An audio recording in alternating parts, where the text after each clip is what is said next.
Oke, jadi selamat sore teman-teman. Perkenalkan nama saya Dr. Supri Siagian, akrabnya dipanggil Dr. Kiki. Saya bergerak di praktisi di estetika kesehatan, ya bidang kecantikan kulit. Nah, sore ini kita akan bicara mengenai hiperpigmentasi yang lebih banyak kita kenal sebagai flek hitam di wajah. Nah, jadi flek hitam itu adalah sebenarnya kumpulan dari pigmen alami, tetapi pada saat atau melanin itu sendiri, tetapi ada saatnya dia terakumulasi lebih, jadi produksinya menjadi berlebih atau hiper, ya.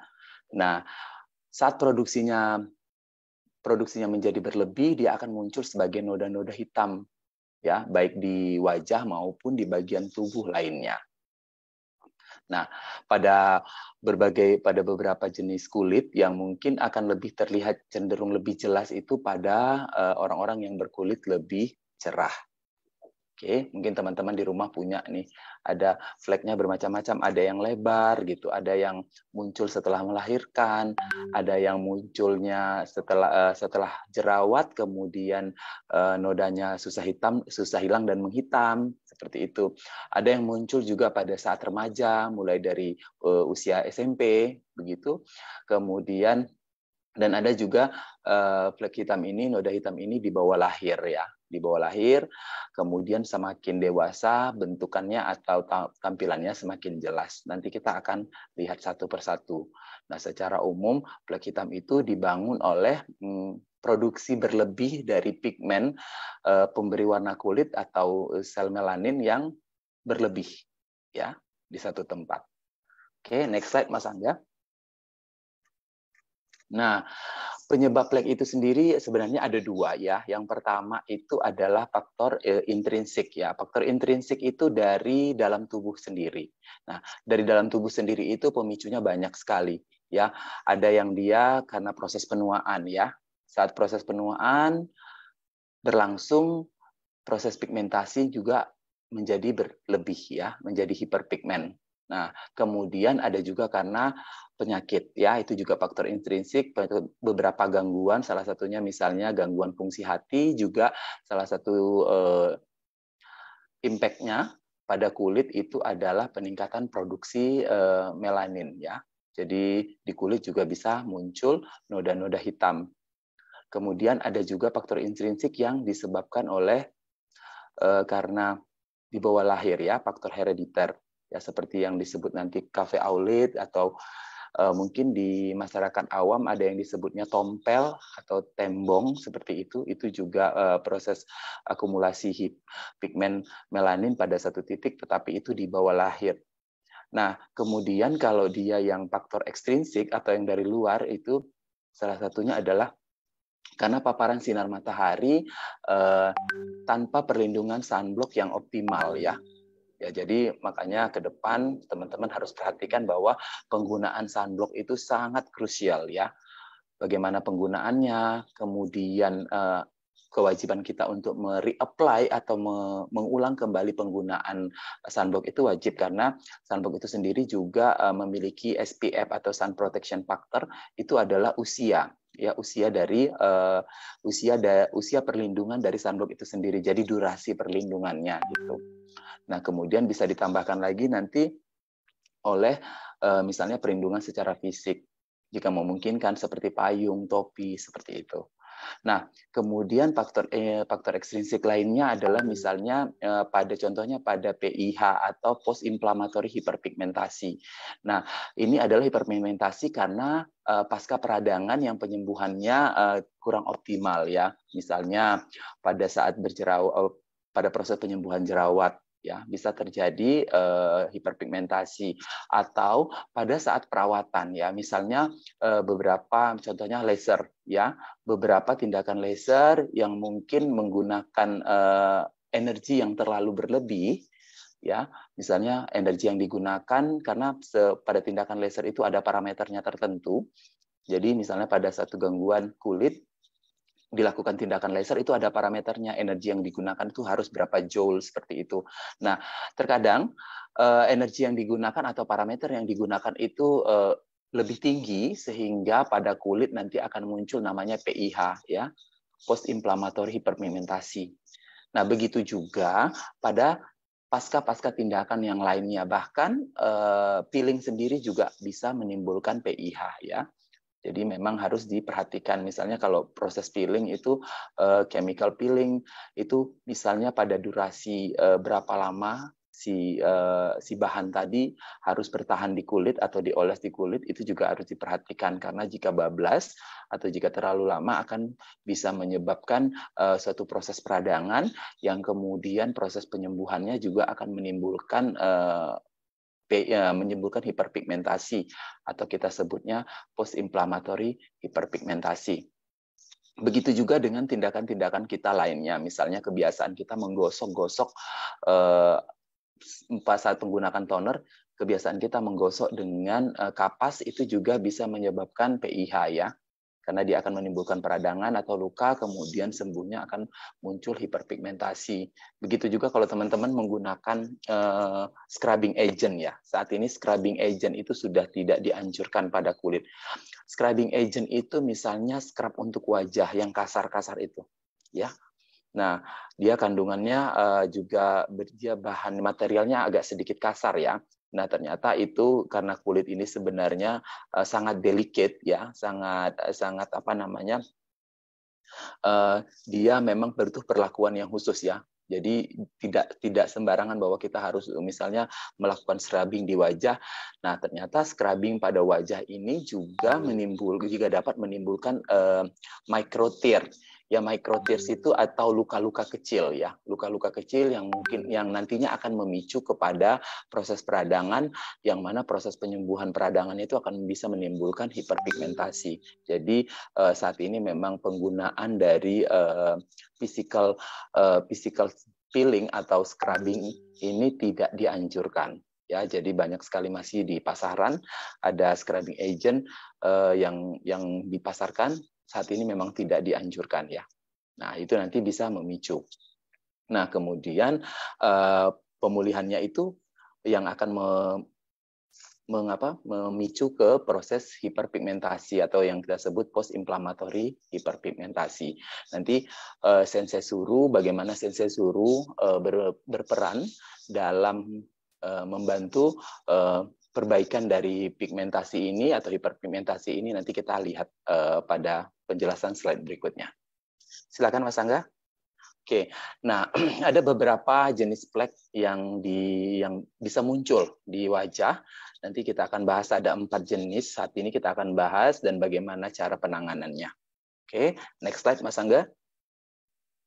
Nah, yang paling sering itu adalah melasma. Ya, melasma ini yang paling sering. Penyebabnya itu seperti yang saya sebutkan tadi, bisa juga karena post-inflammatory. Ya, post-inflammatory itu dari peradangan, ya, dari peradangan atau perawatan sebelumnya, kemudian muncul peradangan, kemudian muncul hiperpigmentasi. Tetapi bisa juga karena misalnya pada wanita ibu hamil dan menyusui itu karena proses hormonal ya. Karena proses hormonal misalnya akan muncul peningkatan produksi hormon melanin yang pada kondisi ini kita sebutnya kloasma gravidarum. Jadi dia bercak melasma ini khusus ya, sangat khas. Jadi kalau teman-teman bisa lihat dia itu akan melebar dari pipi kemudian hidung sampai ke pipi sebelahnya. Jadi dia bentuknya seperti kupu-kupu. Ya, ini adalah kelainan kulit yang sangat sering terjadi, ya. Sangat sering terjadi, bahkan dia munculnya bisa di atas bibir seperti kumis ya. Nah, kelainan melasma ini selain dari hormonal tadi, kemudian dia bisa dipicu oleh post-inflammatory, dia bisa juga dipicu, post-inflamatorinya itu dipicu dari penggunaan bahan obat ya. Makanya saya sering mengatakan kepada teman-teman, pada penggunaan skincare harian harus dipastikan ya, jika ada penggunaan dari suatu bahan atau produk yang bersifat racikan harus dipastikan dulu penggunaannya untuk apa, durasi penggunaannya juga harus diperhatikan. Ya, karena artinya dia racikan, dia tidak termasuk pada produk yang bernotifikasi BPOM, karena dia adalah kumpulan dari beberapa bahan, terutama termasuk juga bahan obat yang diresepkan oleh dokter. Nah, jadi teman-teman juga harus pastikan ini berapa lama dipakai, ya. Nah, kalau konsepnya bahwa kita sudah mencerahkan kulit, yang paling penting itu juga kita harus ingat, kalau malamnya kita mencerahkan dengan night cream katakanlah, nah di siang harinya, ya baik pagi, siang, sore, sampai matahari tenggelam, penggunaan dari sunblock itu memang harus benar-benar optimal, ya, dan harus di-reapply, diulang kembali. Nah, secara umum seperti yang saya sebutkan tadi bahwa peningkatan pigmen atau produksi pigmen melanin ini dia sangat juga dipengaruhi oleh sinar UV. Jadi ibaratnya mereka berteman tuh. Makanya penggunaan dengan adanya sinar UV, kemudian proses pembentukan melanin ini akan terpicu. Makanya oleh karena itu tadi alasan dari penggunaan sunblock untuk tetap harus diperhatikan dan harus optimal, ya, untuk melindungi dari efek buruk sinar matahari. Nah, kemudian itu, seperti yang saya sebutkan tadi, ini adalah gangguan yang paling sering, ya, baik terutama pada ibu-ibu. Nah, tetapi juga harus diperhatikan kelainan-kelainan hiperpigmentasi seperti melasma ini juga bisa dipicu oleh karena proses peradangan yang penyembuhannya kurang sempurna. Oke, next slide, Mas Angga. Nah, kemudian yang kedua itu freckles, ya. Freckles ini nih yang saya sebutkan tadi, munculnya rata-rata di usia remaja. Biasanya pada usia-usia remaja ini juga terpengaruh sangat terpengaruh dengan paparan sinar matahari, ya. Sinar matahari. Tetapi kelainan ini juga ada tendensinya atau ada kecenderungannya. Ya, jadi misalnya karena ini adalah sel tubuh, jadi dia bersifat kecenderungan, ya, bersifat kecenderungan. Misalnya jika orang tua mempunyai kecenderungan kelainan kulit seperti ini atau freckles ini, anak-anaknya juga akan cenderung untuk mendapatkan kelainan yang sama. Freckles atau Spruten kalau biasanya disebut dalam bahasa awamnya. Nah, jadi dia juga bisa diturunkan, tetapi dia juga bisa kita cegah. Artinya penggunaan sunblock di usia remaja itu juga harus diperhatikan, ya. Jadi karena tadi dia masih memang freckles ini juga terkait dari produksi sel melanin, yang mana produksi melanin itu juga sangat dipengaruhi oleh dari sinar matahari. Jadi memang mau tidak mau harus menggunakan sunblock secara optimal. Nah, kemudian saat ini memang freckles ini malah menjadi tren yang digunakan di filter gitu, tren make up, ya. Nah, tapi sebenarnya dia adalah suatu kelainan. Dia bentuknya seperti tai lalat kecil-kecil, tetapi dia bergerombol, ya, bergerombol, berkumpul mulai dari pipi, hidung sampai menuju ke pipi. Kurang lebih seperti melasma, cuman kalau melasma itu dia penyebarannya dia rata, ya. Nah, kalau freckles ini dia seperti tai lalat kecil-kecil seperti itu. Tapi dia khas juga berbentuknya dari pipi kanan kiri, kemudian dia juga di daerah hidung. Nanti teman-teman bisa lihat di rumah, di anggota keluarga mungkin, karena ini sangat khas. Dia munculnya mulai dari usia remaja. Ya, saya pernah menemukan satu kasus dia munculnya di usia remaja, tapi karena penanganannya tidak tepat atau tidak ditangani sejak dini, kelainannya itu sampai usia dewasa. Tetapi pada beberapa pasien beranjak dewasa, kelainan hiperpigmentasi ini bisa menurun, artinya bisa juga mengalami perbaikan, terutama begitu menuju usia dewasa, penggunaan skincare atau perawatan mulai menjadi salah satu perhatian, ya. Oke, next slide, Mas Angga. Nah, seperti ini dia tadi, ya. Jadi yang mungkin di sini digambar di slide lebih jelas, dia seperti bintik-bintik coklat, ya, seperti bintik-bintik coklat. Kemudian dia berkumpul, kemudian dia juga seperti yang saya sebutkan tadi, penyebabnya bukan hanya matahari saja, tetapi juga kecenderungan, ya, hereditary tendency namanya. Oke, baik. Lanjut, Mas Angga. Nah, yang ini adalah Cafe Aulit ya. Cafe Aulit ini dia adalah dia adalah yang diturun di bawah lahir ya, di bawah lahir. Nah, seperti yang saya sebutkan tadi di awal ada melasma, kemudian tadi ada freckles. Nah, kalau freckles ini rata-rata memang harus dibarengi dengan tindakan laser ya.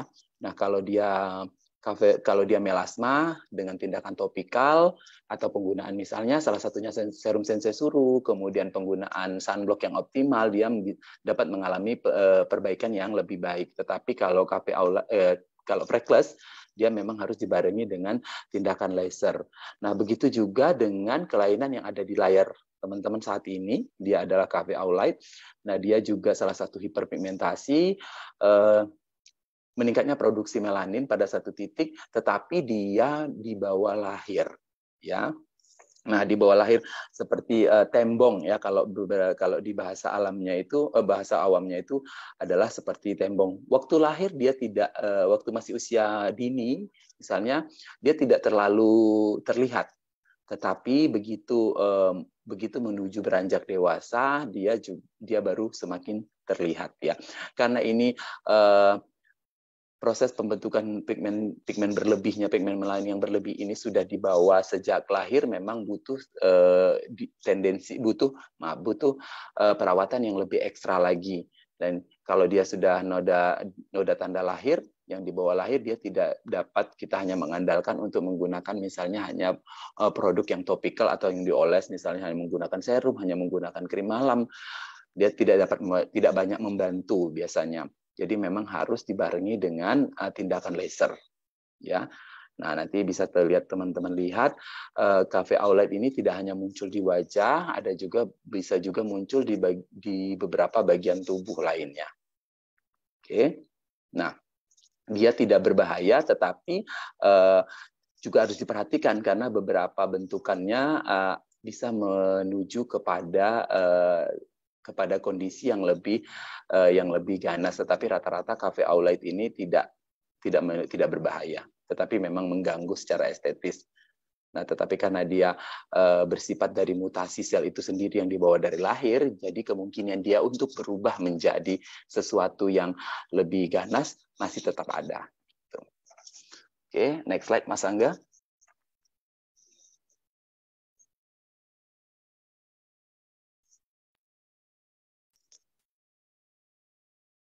Ya, next slide, Mas Angga.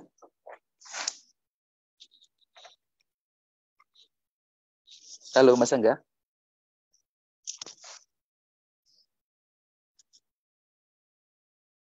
Mas Angga.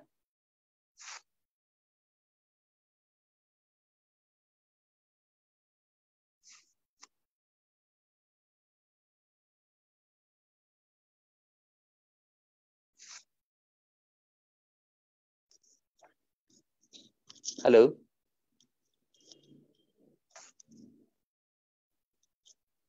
Halo, Mas Angga.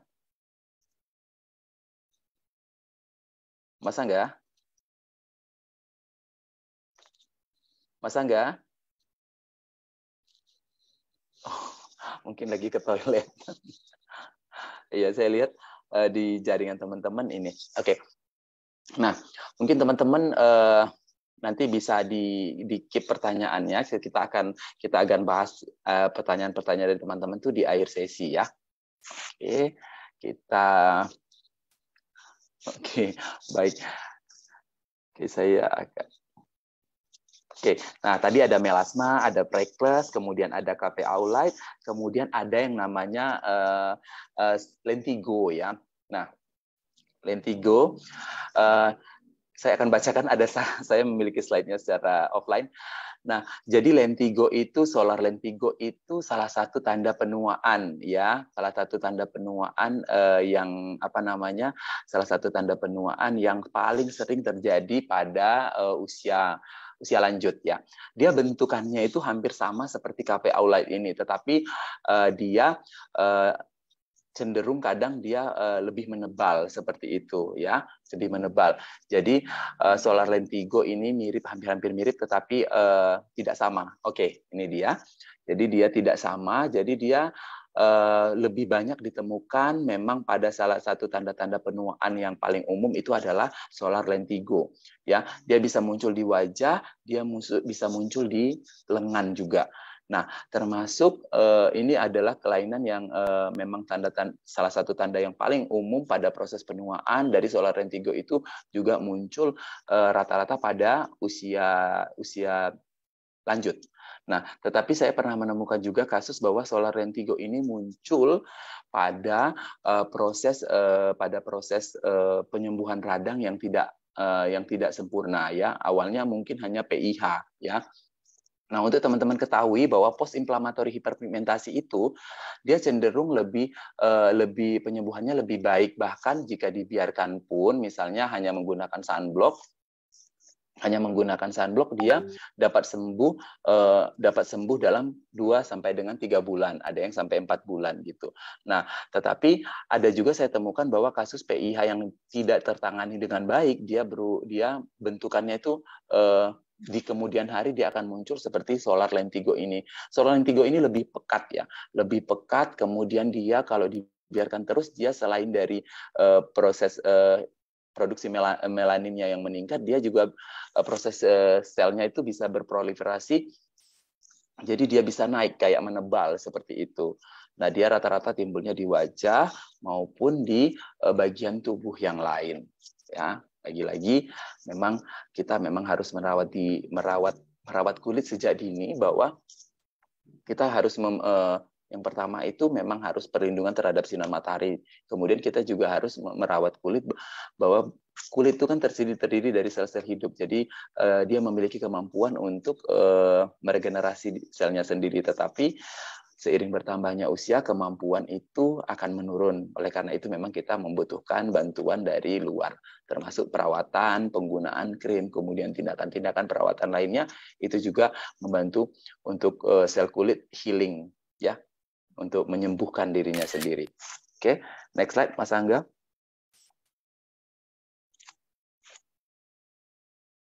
Oh, bermasalah katanya laptopnya. Ya dok, sorry dok. Tadi Oke. Aduh. Bentar. Oke.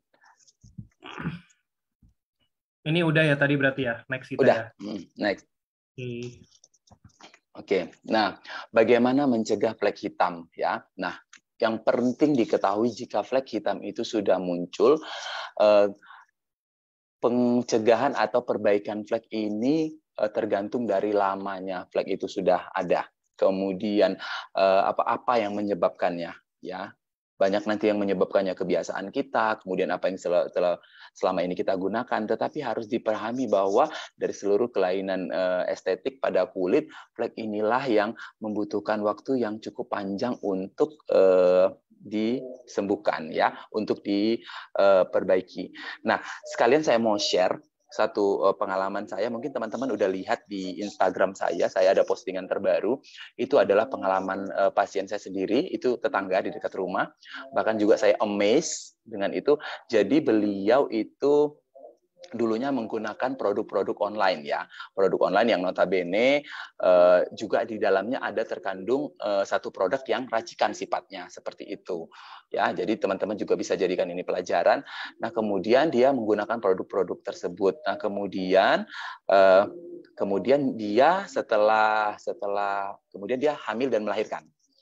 Nah, setelah dia hamil dan melahirkan, proses peningkatan pigmen melanin ini semakin meningkat, ya. Itu bisa dipahami karena memang pengaruh hormonal juga memicu tadi naiknya produksi pigmen melanin. Nah, itu semakin tebal. Nah, apa yang saya sarankan adalah, karena dia bagaimanapun berbagai kelainan kulit atau kerusakan sel pada tubuh itu kan dipicu memang karena adanya kerusakan sel, ya. Nah, akhirnya saya sarankan untuk hanya menggunakan sunblock, kemudian mengkonsumsi utsukushi, ya. Utsukushi. Salah satu kandungan utsukushi ini adalah salmon DNA, ya. Salmon DNA itu juga terdapat di dalam sensesuru. Bahkan di dalam sensesuru itu ada salmon DNA dan ada salmon peptide. Jadi kombinasi yang pas. Akhirnya si pasien tadi saya sarankan untuk menggunakan konsumsi utsukushi. Jadi salmon DNA itu kalau teman-teman tahu tahu itu saat ini salmon DNA itu adalah sumber nukleotida terbaru, ya. Jadi nukleotida itu bisa diperoleh dari alam, dari makanan seperti itu, kemudian dari tubuh itu sendiri. Jadi sumber nukleotida itu adalah salah satu pembangun dari inti sel, ya. Jadi kalau kematian sel itu kan dimulai, kematian sel itu akan disebut setelah inti selnya juga mati, ya. Seperti manusia, kematian para manusia itu jika batang otaknya mati. Ya, walaupun dia bernapas tetapi batang otaknya sudah mati. Batang otak itu adalah fundamental kehidupan, medula oblongata yang ada ya, perserapan yang keluar dari otak.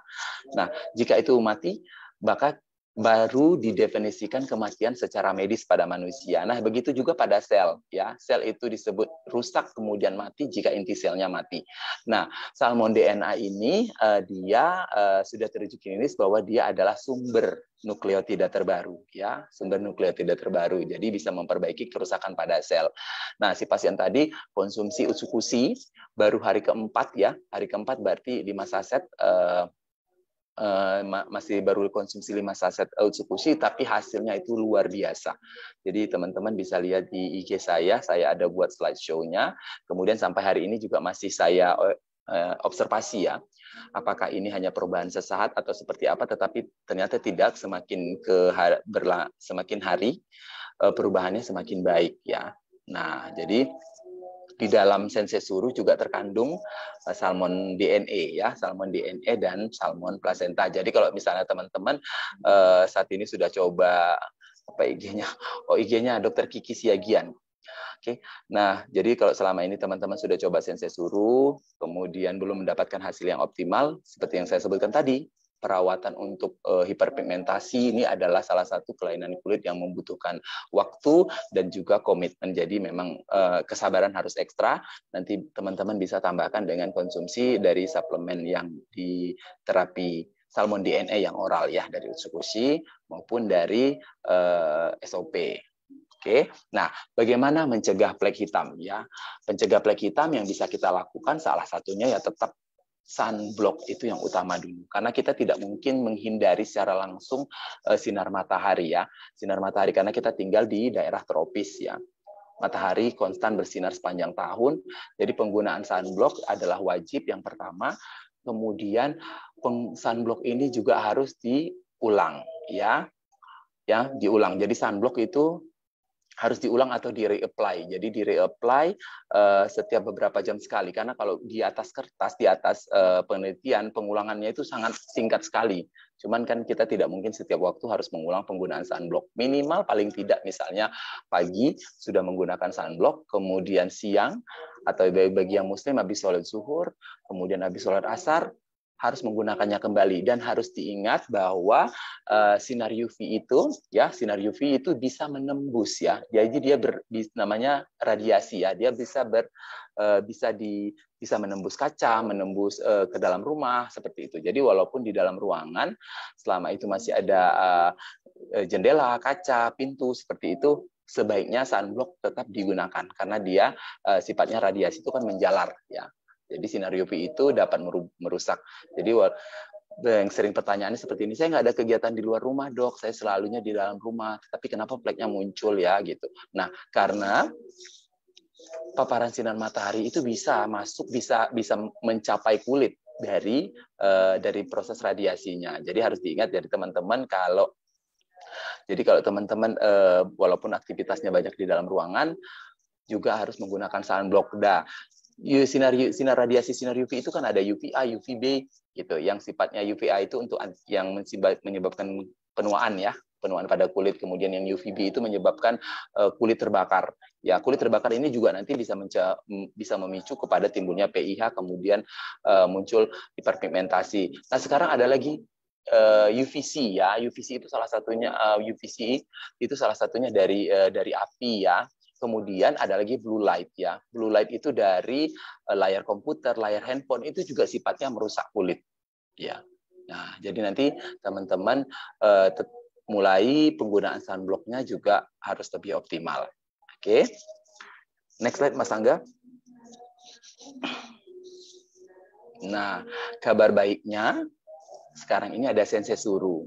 ya. Sensesuru ini dapat digunakan untuk mengatasi berbagai permasalahan kulit, ya. Permasalahan kulit salah satunya adalah karena dia juga memiliki poten fungsi.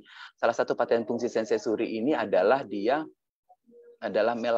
melanin inhibition, ya. Jadi dia menghambat proses pertumbuhan melanin. Jadi melanin tadi kan kita ketahui tuh yang kalau dia produksinya berlebih dia menimbulkan flek. Nah, salah satu paten fungsi dari sensesuru ini dia juga adalah menghambat proses pembentukan melanin, ya. Nah, kemudian selain itu dia juga bersifat antioksidan, ya. Nah, antioksidan itu adalah yang melawan, ya. Jadi radikal bebas di alam ini banyak banget, ya, yang sifatnya merusak itu banyak banget, mulai dari yang ada di udara, ya, pencemaran di udara, kemudian dari makanan, misalnya dari makanan-makanan siap saji atau junk food itu menimbulkan radikal bebas di tubuh. Jadi radikal bebas itu sifatnya dia merusak sel. Nah, sensesuru ini mengandung antioksidan. Antioksidan itu melawan kerja si perusak sel tadi, ya. Nah, antioksidan di dalam sensesuru ini juga banyak sekali. Ya, salah satunya itu ada glutathione, ya, induk dari segala antioksidan, tetapi dia juga memiliki memiliki direct, ya. Dia memiliki direct antioksidan juga, antioksidan yang sifatnya langsung memperbaiki kerusakan sel, ya. Oke, jadi mulai bisa digunakan, tetapi harus teman-teman ingat bahwa sensesuri ini tingkatannya adalah kosmetik, jadi aman digunakan untuk jangka panjang, tetapi harus diingat bahwa kerjanya juga tidak instan, tergantung dari berapa lama kelainan kulit itu telah ada di kulit, kemudian tergantung juga jenis kelainan kulit atau pigmentasi yang dialami. Oke, baik. Next slide, Mas Angga. Nah, ini dia. Ya, sensesuru itu di dalamnya itu meren placenta, ya. Teman-teman pasti sudah tahu lah ini, ya. Kemudian ada salmon DNA, ada Hokkaido Angelica root extract, ya. Kemudian Hokkaido Angelica root extract ini salah satu antioksidan yang bagus juga, dan dia banyak dikandung oleh brand-brand ternama, ya. Kemudian dia dari beberapa ingredient atau bahan yang terkandung di dalam sensesuru ini dia sifatnya sudah nano, ya. Jadi nano size itu, jadi kenapa teman-teman mungkin sering mikir bahwa ini harganya cukup harganya tidak murah, karena dia nano size. Jadi dari penelitian itu kalau teman-teman tahu yang nano size, jadi oke, baik, saya jelaskan dulu. Yang nano itu artinya partikelnya itu bukan lagi dalam bentuk yang utuh atau bukan dalam bentuk yang asal. Jadi dia sudah menggunakan teknologi, dia dalam bentuk yang kecil sekali, partikelnya nano, kemudian juga rilisnya juga diatur, ya. Jadi sampai di kulit berapa lama dia akan bertahan, kemudian berapa lama dia akan dilepaskan. Nah, ini teknologi nano ini sudah dari penelitian itu dia penyerapannya pada kulit itu dia 300 kali lebih banyak, ya. Jadi misalnya kalau skincare biasa tanpa teknologi nano, dia itu akan menyerap di kulit itu hanya 20 sampai dengan 30%. Sisanya akan terbuang, ya. Tetapi kalau dia menggunakan teknologi nano, dia penyerapannya itu sampai dengan 80%. Jadi artinya 300 kali lebih banyak, ya, 300 kali lebih optimal penyerapannya dibandingkan dari produk skincare yang tanpa teknologi nano, ya. Nah, teknologi inilah yang menyebabkan produk dari sensesuru ini dapat bekerja lebih optimal, dan memang teknologi ini tidak murah. Seperti itu. Selain itu kandungan sensesuru juga banyak sekali, ya. Banyak sekali kandungannya, sampai dengan 52 kandungan baik yang terdapat di dalam sensesuru yang sudah dalam bentuk sudah menggunakan teknologi nano. Oke. Next slide, Mas Angga. Nah, bagaimana dia bekerja? Selama ini kan kita udah tahu, ya, meren placenta, salmon DNA, itu kan kita udah tahu, ya. Sifatnya dia memperbaiki sel, ya. Efek regeneration selnya cukup baik, ya. Kemudian salmon DNA itu juga cukup baik dalam memperbaiki sel. Nah, kerusakan sel pada hiperpigmentasi itu sama dengan kerusakan pada tubuh yang lain, ya. Artinya metabolisme sel kulit itu juga mengalami kerusakan. Nah, disitulah Merin placenta dan salmon DNA yang terkandung di dalam sensei suru ini bekerja, ya. Jadi dia bekerja, kemudian dibantu lagi dengan beberapa bahan aktif lainnya seperti glutathione, seperti itu, kemudian Angelica root extract, hydrolyzed collagen, dia membantu proses perbaikan dari kulit itu sendiri. Nah, memang untuk diketahui bahwa glutathione itu kan memang induk dari segala antioksidan, ya. Jadi dia sifatnya memang memperbaiki sel karena hiperpigmentasi itu juga termasuk kerusakan sel. Oke, nah begitu juga beberapa bahan aktif lainnya yang memang membantu meregenerasi sel kulit, kemudian dia juga membantu bagaimana sel kulit itu untuk tidak menumpuk seperti itu. Nah, jadi cukup baik sekali kandungan yang terdapat di dalam sensei suru, ya, komplit dia. Jadi secara kandungan dia komplit, secara fungsi juga dia cukup lumayan, propertiesnya itu lumayan kompleks, ya. Let's say, ayo coba katakan seperti yang untuk moisturizer, ya, seperti untuk pelembab, dia cukup komplit. Dalam satu produk itu terdapat 3 sifat optimal dari suatu pelembab, ya. Humectant, occlusive, dan dia juga bersifat untuk mengisi celah-celah di antara sel. Dia juga cukup baik. Biasanya sifat dari pelembab itu pada produk-produk yang ada di pasaran itu biasanya terpisah, ya, seperti itu. Jadi ini cukup baik untuk digunakan sebagai pelembab. Dia juga cukup optimal. Oke, next slide, Mas Angga. Nah, hindari aktivitas, ya, sebisa mungkin, tetapi kan kita tidak selamanya bisa menghindari aktivitas di luar ruangan. Tetapi harus kita ingat seperti tadi bahwa tidak hanya di dalam ruangan saja, tidak hanya di luar ruangan, di dalam ruangan pun sinar UV itu dapat menembus dan merusak kulit, ya. Jadi sebaiknya saat di luar, perlindungan dari sunblock harus optimal, kemudian juga perlindungan fisik lainnya bisa kita tambahkan seperti topi, kacamata, payung, seperti itu. Oke, next slide, Mas Angga. Nah, SPF-nya boleh dipilih range-nya antara 30 sampai dengan 50 SPF, ya. Nah, jadi kalau memang tidak terlalu banyak, tidak terlalu lama beraktivitas di luar ruangan, SPF 30 untuk penggunaan sehari-hari sudah cukup optimal. Tetapi misalnya kalau mau pergi ke pantai yang memang durasinya bakal lama terpapar sinar matahari, kita sebaiknya menggunakan SPF yang lebih tinggi. Nah, besar kecilnya SPF ini tetap akan dipengaruhi dari seberapa sering kita mereapply, ya. Benar-benar memang harus diulang kembali, ya. Nah, kalau pada cewek-cewek ini reapply SPF itu lebih gampang lagi karena saat ini tidak hanya terdapat di dalam sunblock saja SPF, tetapi juga terdapat di dalam bedak, ya. Misalnya bedak tabur, bedak padat itu juga salah satu cara reapply SPF yang bisa dilakukan. Nah, tetapi kalau teman-teman tidak menggunakan, misalnya pada pria tidak menggunakan bedak seperti itu, bisa mereapply kembali sunblocknya, ya. Nah, misalnya tadi sudah menggunakan jam 9 pagi, sudah menggunakan sunblock, kemudian sampai jam 11, jam 12 masih ada di luar atau habis sholat zuhur. Nah, itu bisa nanti di-apply kembali, ya, dioles kembali sunblocknya, ya. Tidak perlu mencuci pakai sabun, nggak apa-apa, dibilas saja dengan air dulu, dikeringkan, kemudian nanti baru diaplikasikan kembali sunblocknya. Nanti di malam hari baru nanti melakukan double cleansing atau proses pembersihan wajah dua tahap, ya. Nah, itu wajib.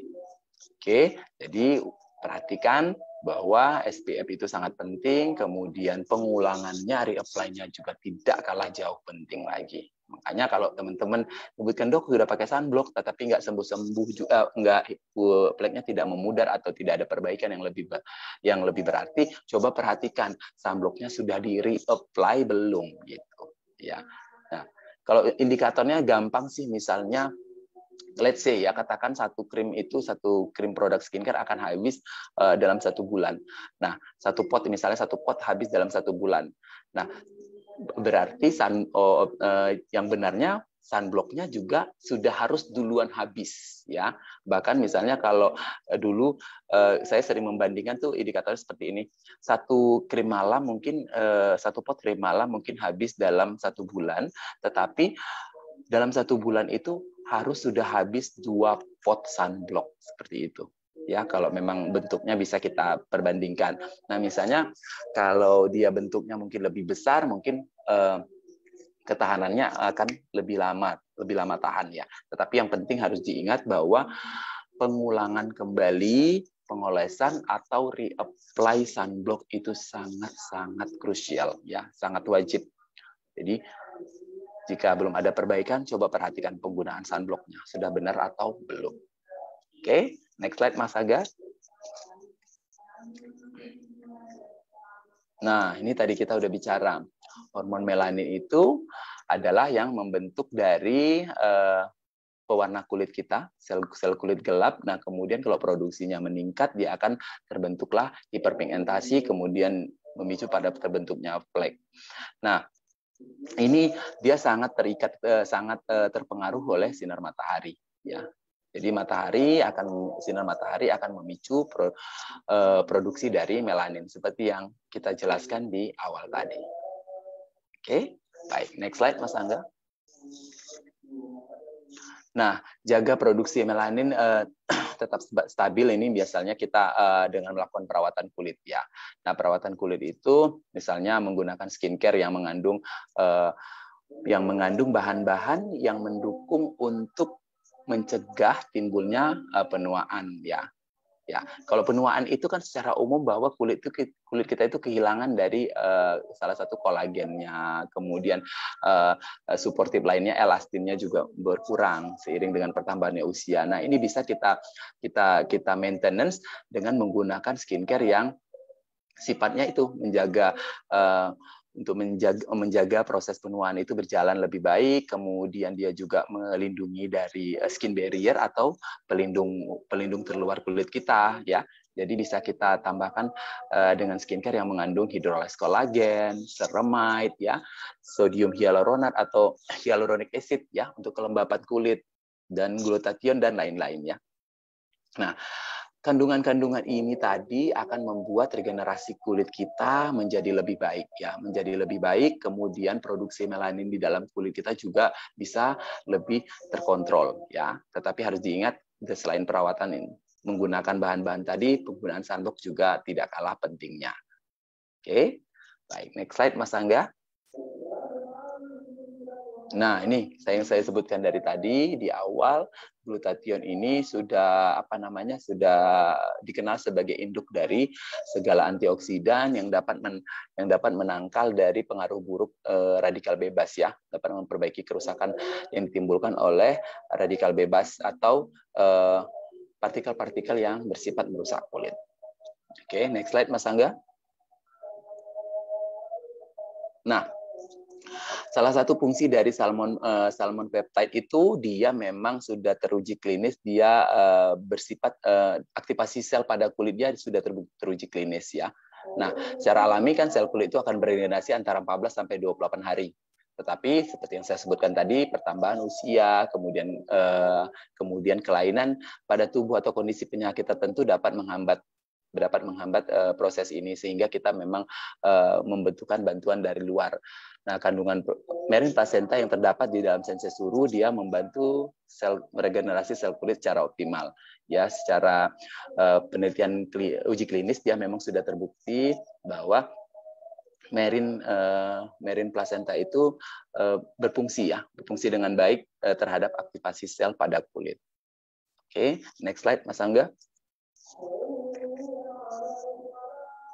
Nah, seperti yang kita sebutkan tadi bahwa kalau sel kulit itu proses eksfoliasinya atau proses pengangkatan sel kulit matinya itu tidak berlangsung dengan baik ya karena gangguan tadi, jadi dia akan menumpuk pada kulit ya. Nah, pada sensesuru ada salah satu bahan alpha hydroxy acid yaitu yang citric acid yang fungsinya pada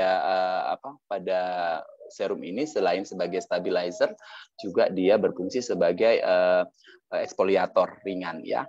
Jadi dia jumlahnya cukup aman untuk digunakan sehari-hari ya. Ini juga membantu dari untuk proses regenerasi sel kulit lebih baik dan eksfoliasinya berjalan lebih lancar. Oke, next slide Mas Angga.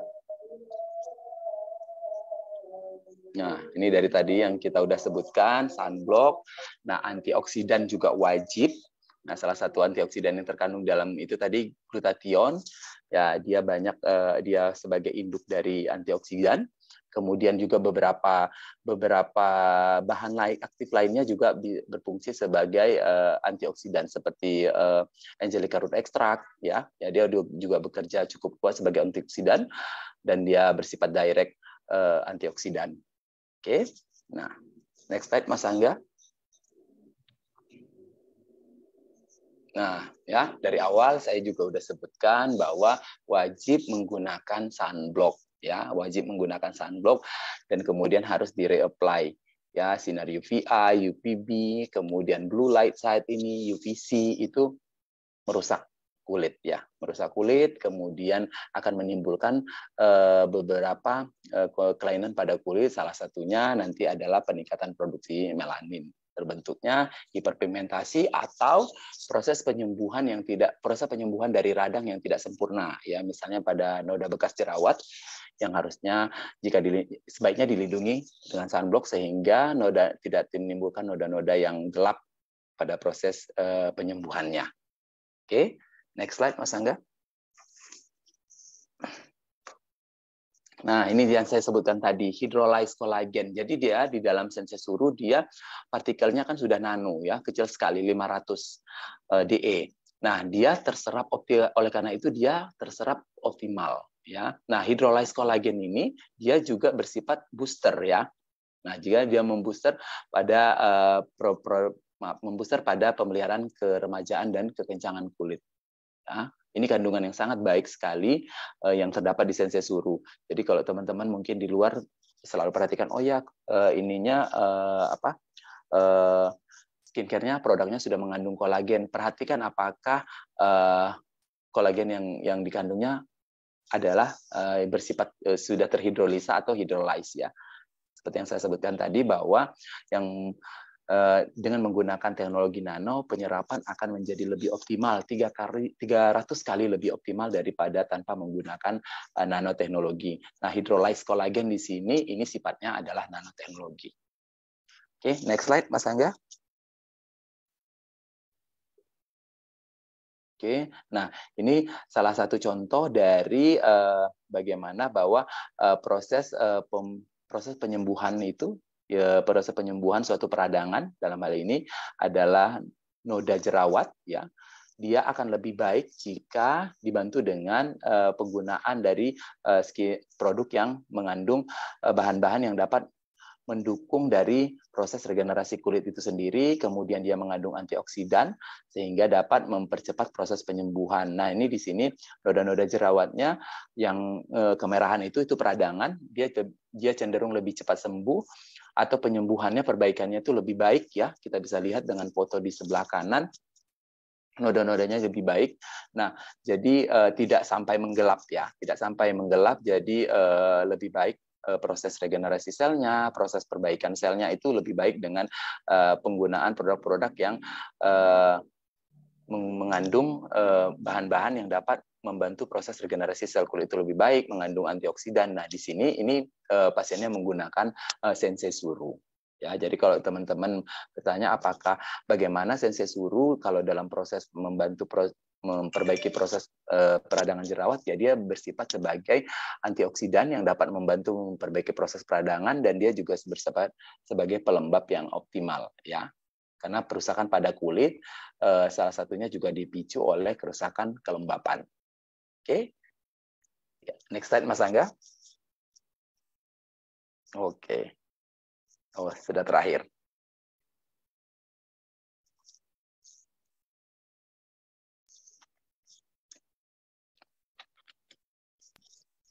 Oke, udah selesai. Sekarang kita tanya jawab kali ya, Dok ya? Boleh. Ini sudah banyak pertanyaan menumpuk dari tadi. Oke. Dokter Kiki Oke. sangat bagus menjelaskannya. Jadi Oke, terima semua kasih. excited banget nih mau nanya. Ini semuanya udah numpuk dari awal.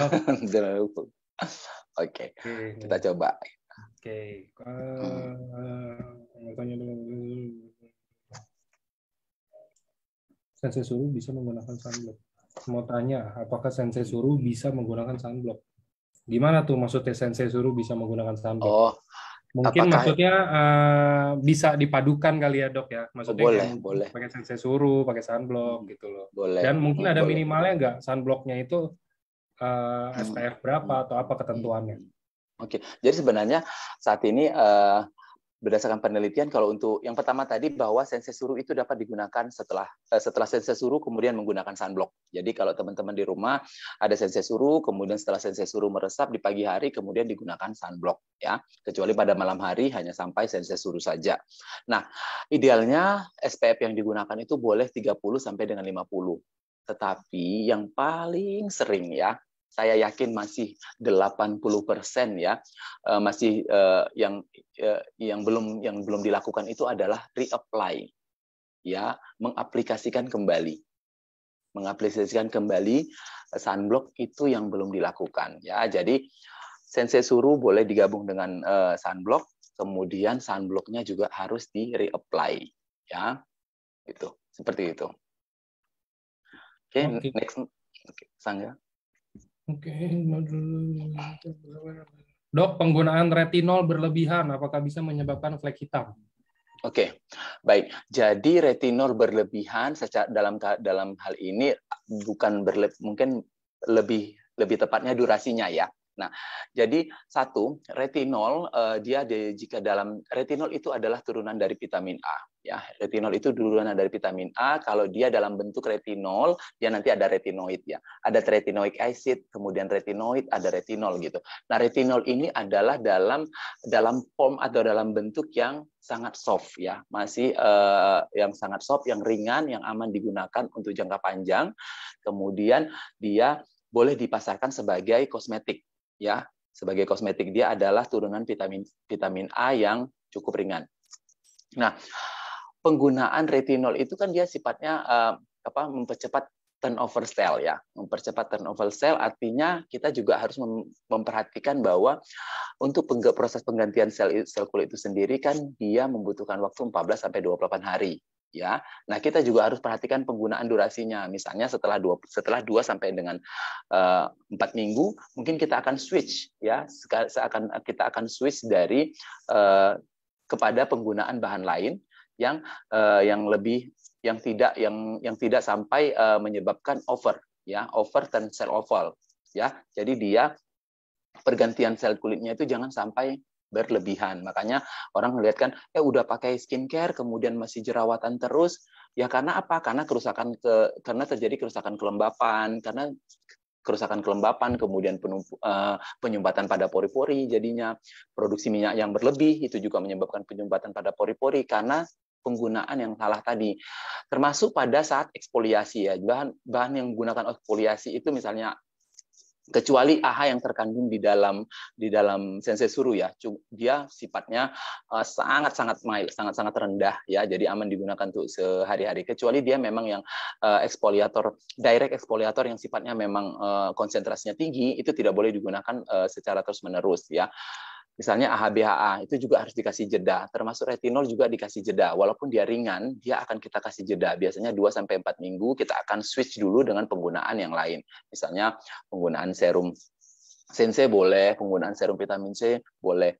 Nah, kecuali dia tingkatannya adalah bahan obat ya. Yang di atasnya lagi retinoid atau asam tretinoid atau retinoic acid, itu dia sifatnya obat. Jadi kerjanya sangat agresif dan dia hanya digunakan dalam jangka waktu pendek ya. Nah, kalau digunakan dalam jangka waktu panjang sekali, dia bisa menyebabkan flek, bisa ya, karena dia akan menyebabkan kulit itu menjadi overturn cell over, kemudian kulit itu ibaratnya kita menggerus terus, jadi sel kulit hidupnya itu juga ikut terangkat, kemudian skin barrier-nya menjadi terganggu. kemudian memicu peradangan, ditambah lagi perlindungan sunblock yang tidak optimal, akan muncul peradangan, kemudian peradangan akan mudah muncul peradangan, misalnya karena paparan sinar matahari seperti itu terbakar, kemudian akan muncul hiperpigmentasi. Jadi harus diperhatikan bahan yang digunakan. Tapi kalau misalnya sensei suru aman digunakan untuk jangka waktu panjang karena dia kandungannya yang sifatnya nanoteknologi, kemudian dia juga bersifat kosmetik ringan yang aman untuk digunakan jangka panjang. Oke, seperti itu Mas Angga. Oke, sip.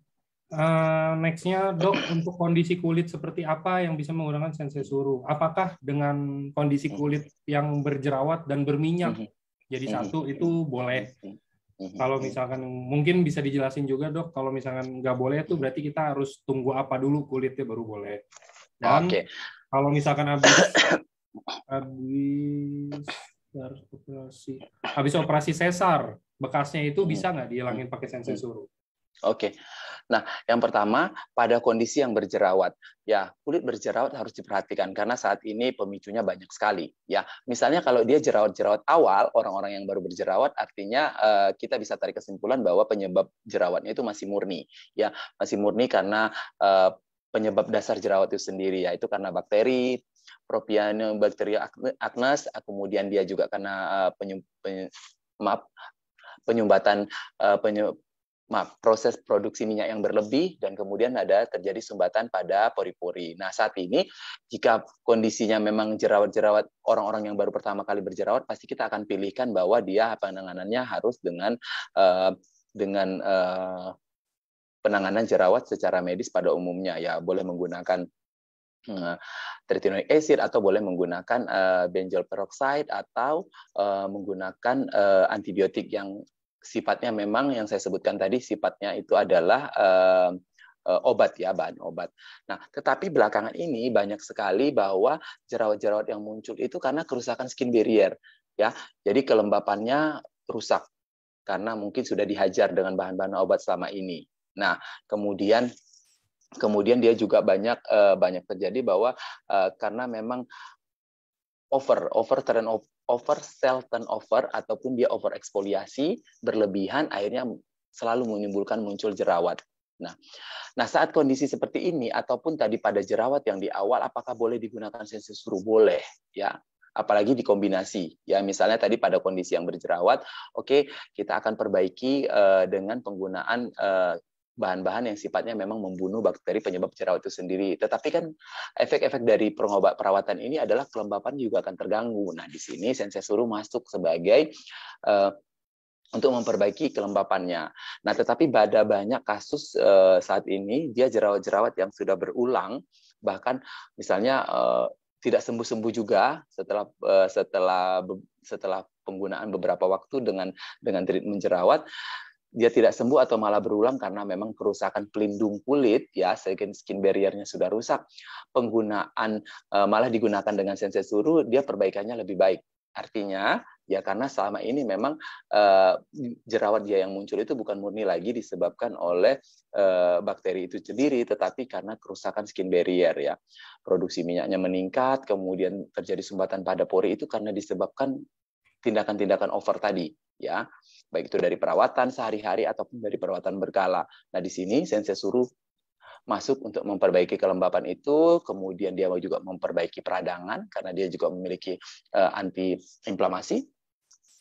Jerawatnya membaik, ya. Jadi coba dilihat kondisinya dulu. Tapi kalau mau dikombinasi dengan perawatan jerawat yang utama, boleh. Oke? Ya, seperti itu Mas Angga. Oke, siap.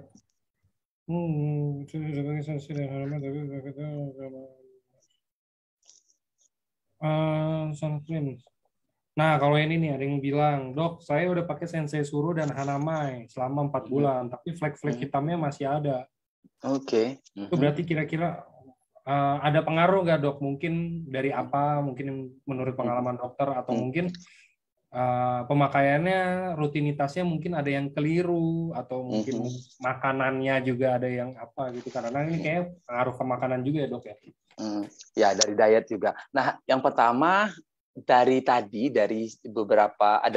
jenis gambaran hiperpigmentasi yang kita sampaikan di awal, yang mana satu? kira-kira yang mirip dengan gangguan flek yang sedang dialami pada kulitnya. Itu yang pertama. Kemudian yang kedua, sunblocknya sudah optimal atau belum. Nah, kemudian lama flek itu ada di situ muncul juga mempengaruhi mempengaruhi proses perbaikannya, karena semakin lama akumulasi pigmentasi melanin itu sudah banyak terproduksi di situ, itu juga butuh waktu. Nah, seperti itu. Tetapi rata-rata yang saya terima itu adalah biasanya karena sunblocknya tidak diulang. Percuma kita menggunakan sensei suru, menggunakan hanamai secara teratur, tapi sunblocknya tidak diulang, hasilnya juga tidak akan optimal. Ya, seperti itu. Oke. Oh, berarti kalau misalkan sunblock, ini pertanyaan dari saya sih, Dok. Maksudnya sunblock kita kan lagi COVID nih, maksudnya kita nggak keluar rumah, apalagi siang-siang bolong juga. Misalkan kita lebih banyak mungkin di rumah ya. Tapi bukan yang nggak keluar sama sekali loh. Maksudnya kayak pasiennya keluar, tapi kita mungkin lebih banyak di dalam rumah. Itu tetap butuh sunblock. Tetap butuh sunblock, apalagi misalnya Mas Angga ini tinggalnya taruh katakanlah di rumah atau di apartemen yang kaca-kacanya banyak sekali, wajib. Wajib. Ya, kecuali kita tadi tinggal di bunker ya, ketutup semua. Kita pakai sunblocknya pas keluar rumah aja. Benar-benar nggak kena matahari ya, Dok. Ya, benar-benar nggak kena matahari. Karena kalau di sini ini contohnya saya di kamar aja, ini ventilasinya dari sini matahari itu kelihatan loh, bisa masuk gitu.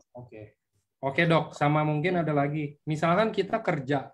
Ini balik lagi ya, Dok. Ini pertanyaan saya yang mungkin umum juga ininya.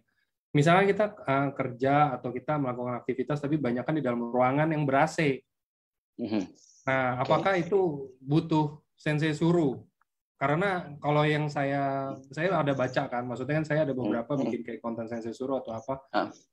Saya baca katanya AC itu bisa bikin kulit kering dan kalau digaruk tuh putih atau apa yang kayak gitu, itu benar nggak, Dok? Oke, jadi kan kalau dia suhu itu sangat berkaitan dengan kelembapan pada kulit kan. Nah, begitu juga dia semakin rendah suhu, maka kelembapan di kulit juga terganggu kan, semakin kering. Nah, jadi kalau memang dia banyak beraktivitas di dalam ruangan yang suhunya rendah, sebaiknya dia menggunakan sensei suru. Nah, kemudian saat ini sensei suru di situ fungsinya untuk memperbaiki kelembapan. Nah, kemudian saat ini di sunblock itu juga banyak ditambahkan zat-zat yang sifatnya sebagai moisturizer. Makanya saya juga senang kalau di dalam ruangan pun saya akan mereapply sunblock. Ya, kalau misalnya kan tadi contohnya ada serum, kemudian saya sudah menggunakan sunblock. Kalau saya harus mengoles kembali serumnya kan saya akan cukup repot ya, harus mencuci dulu dengan sabun karena di atasnya sudah ada sunblock. Tetapi kalau misalnya saya hanya akan mereapply sunblocknya, saya akan membilas saja dengan air wajah saya.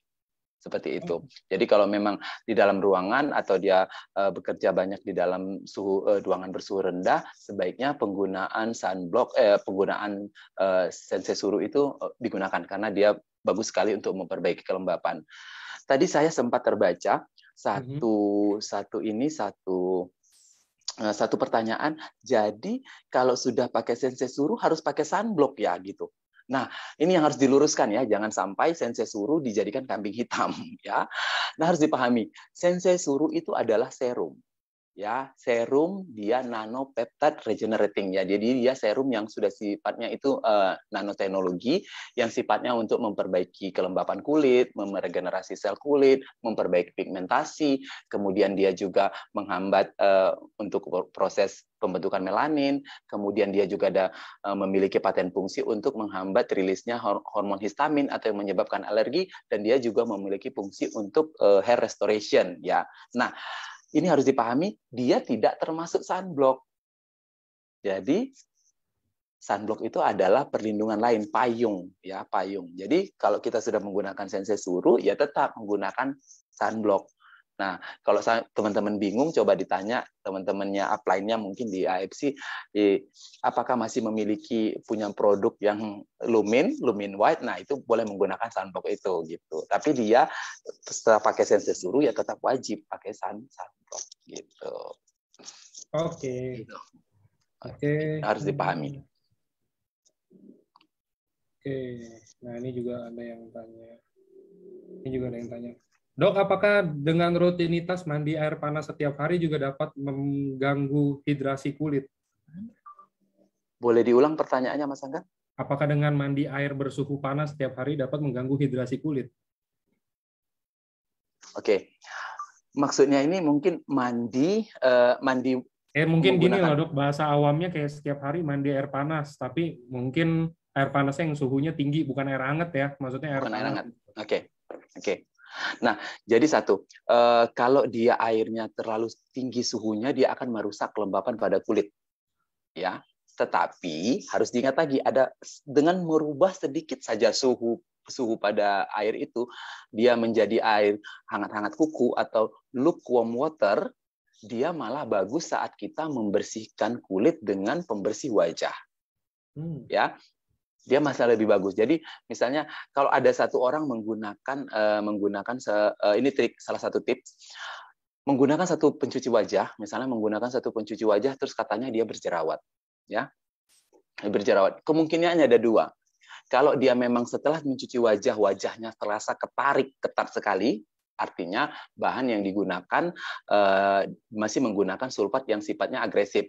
Ya, tetapi misalnya kalau dia udah mencuci wajah, oh lembab kok dok gitu. Tetapi wajah saya berjerawat airnya. Nah, itu artinya masih tertinggal residu ya atau sisa-sisa dari bahan pembersih wajah itu di wajah yang akhirnya menyumbat pori. Nah, di sini dengan mengubah sedikit saja suhu airnya ya menjadi air hangat-hangat kuku atau disebutnya lukewarm water ya, air hangat-hangat kuku, itu malah dia akan mengangkat residu ya. Malah akan mengangkat residu dari bahan pembersih wajah. Nah, contohnya kalau teman-teman menggunakan cleansing oil atau pembersih wajah berbahan dasar minyak, kemudian jerawatan, dok saya jerawatan nih, iya karena residunya tidak terangkat sempurna. Nah, ini adalah tips yang jarang diberitahu, ya, jarang diberitahu. Ini di sini khusus untuk teman-teman AFC saya kasih tahu. Jadi kalau pakai bahkan itu mencuci dengan susu pembersih, misalnya di sini ada ibu-ibu dari AFC yang ibu-ibu biasanya ini yang suka menggunakan susu pembersih ya, karena itu memang sudah tren dari dulu mungkin. Nah, jadi susu pembersih itu juga harus diangkat dengan lukewarm water. Ya, jadi dari pertanyaannya tadi, apakah kalau dia suhunya panas, ya, dia akan merusak kelembapan pada tubuh. Tetapi kalau dia suhunya direndahkan sedikit saja menjadi air hangat kuku saat membilas terakhir wajah setelah menggunakan pembersih wajah, dia malah bagus ya, mengangkat residu-residu yang tertinggal di wajah. Ya, seperti itu Mas Angga.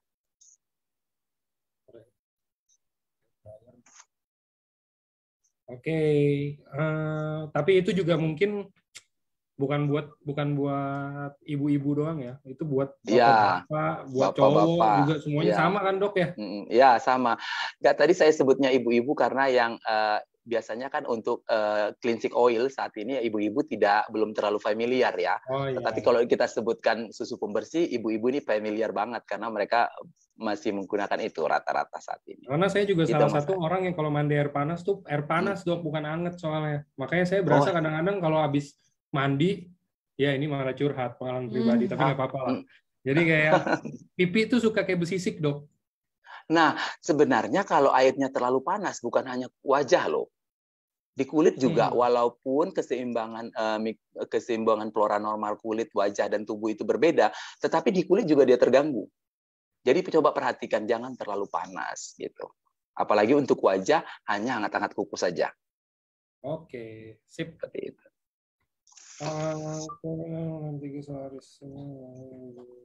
Dok, untuk Lentigo Solaris, apakah bisa dengan Sensei Suru atau boleh ditambahkan krim pencerah dari dokter kulit?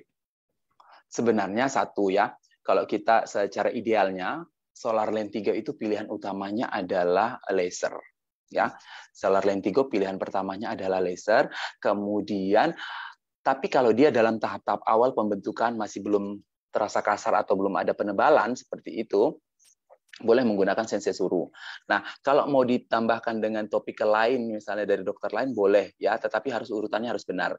Nah, misalnya kalau dia diberikan krim, misalnya 1 krim, berarti setelah sensei suruh baru dioles krim.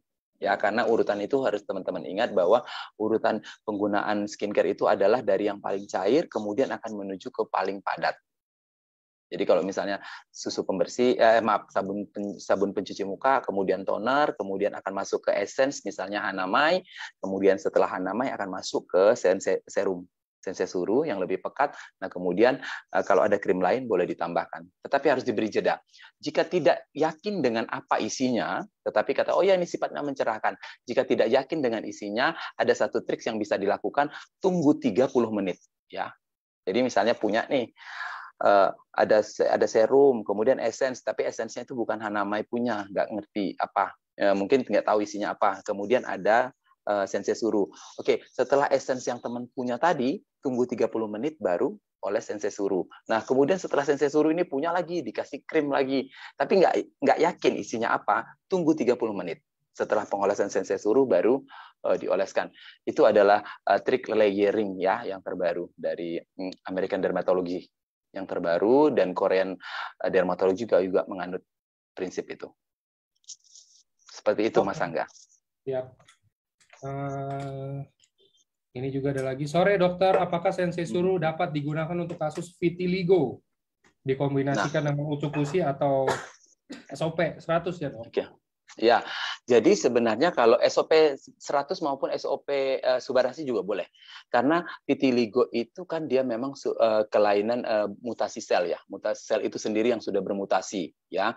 Nah, tapi penggunaan beberapa kasus dengan menggunakan SOP yang memang salah satu kandungannya adalah cell regeneration, dia membantu perbaikannya malahan. Artinya apa? Bahwa paten fungsi dari si SOP tadi yang salah satunya adalah cell regeneration effect itu memang bekerja.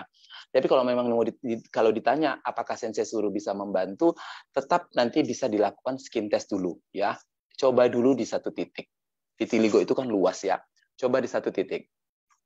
Nah, kemudian karena memang sifatnya dari vitiligo tadi kan dia mutasi sel ya, mutasi sel termasuk tadi dia di situ bisa diberikan antioksidan. Nah, kandungan sensei suruh juga antioksidannya cukup bagus kan, jadi menurut saya nggak salah. Tetapi tetap harus dilakukan skin test. Jadi skin test itu kita tes dulu di salah satu bagian kulit yang bermasalah, kemudian boleh dibiarkan atau ditunggu 12-24 jam. Nah, jika tidak ada misalnya muncul peradangan atau kelainan lainnya, boleh dioles. Seperti itu. Nah, tadi juga ada bekas operasi keloid katanya ya. Ada beberapa pasien yang sudah menggunakan untuk bekas luka operasi, hasilnya juga cukup baik. Tapi pastikan bahwa memang proses penyembuhan lukanya sudah baik ya. Sudah kering seperti itu. Oke, Mas Angga. Siap. Oke, dokter teman-teman.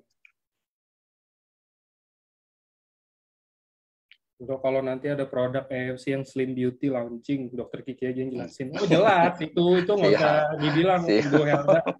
Itu udah pasti. Dokter Kiki ini target operandi utama saya ini nanti.